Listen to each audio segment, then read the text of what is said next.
Kaonti ma Kericho oyango campaign mar tiego jopur mag kahawa e ward ma Kapsoit. Tiegruok mabiro neno ni jopur mag kahawa opuonj kotenore kod yore manyasani mabiro medo yuto maggi. Koloso e kinde nyasino, jatend migawo mar pur e kaonti ma Kericho Magerer Lagat osingo ni kaonti ma Kericho podi biro medo siro jopur ka bende ne otiyo gi thuolono mar lando kepo mag apisas mag pur mano agricultural extension officers pradek kachiel kod jopur 210 ma kaonti no biro tiyo godo machiegni mar yudo keyo mabup.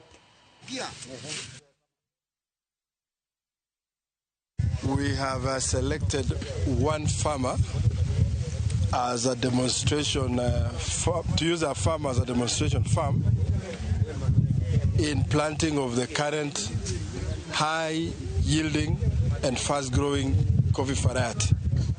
Today here we want to plant 110 coffee seedlings in a small farm.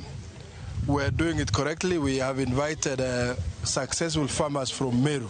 So I am telling and I'm making a passionate appeal to the farmers in Kericho to plant coffee. Hivi majuzi tuliweza kuandikisha kazi wale watu tunawaita extension officers 30 kila moja katika kila ward, na pia tukaongezea kupitia kwa ule mradi wa serikali wa NAV CDP tukaongezea wale tunawaita agripreneurs ambao tulichukua watu 7 katika kila sub county. That makes it a total of 210. Na katika hiyo kazi yote tumewahamasisha ili waweze kupeleka mafundisho kwa wakulima. Ramogi kanye mochopogode giko